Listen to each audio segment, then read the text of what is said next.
Ramen.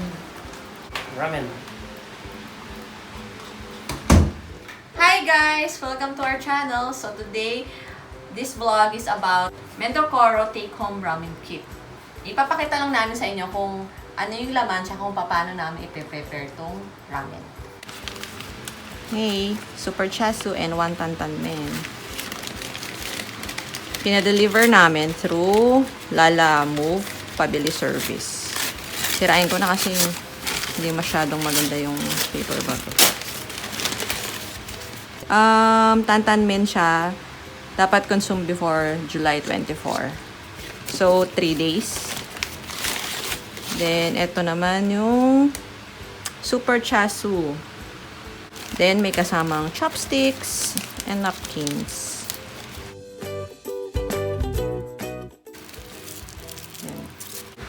So, meron siyang cooking instructions dito sa gilid. Ang step 1 is empty soup from packet and add 1 cup of water. Bring to a rolling boil. Hindi ko alam kung ano yung rolling boil. So, number 2, add noodles to the broth and cook for 1 minute and 30 seconds. Then, yung last step is transfer contents into a bowl, drizzle oil before adding the toppings.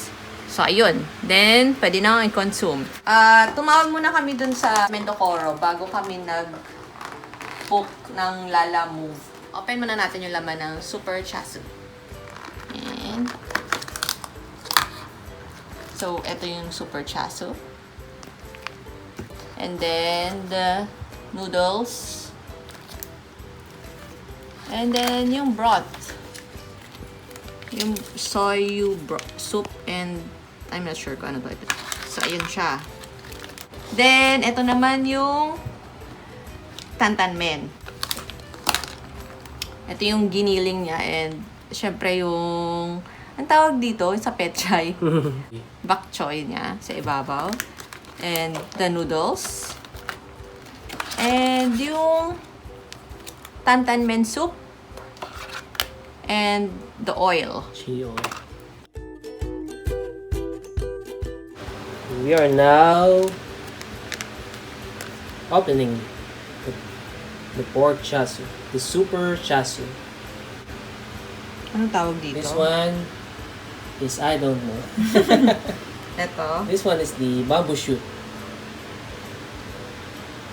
This one is Bamboo shoot.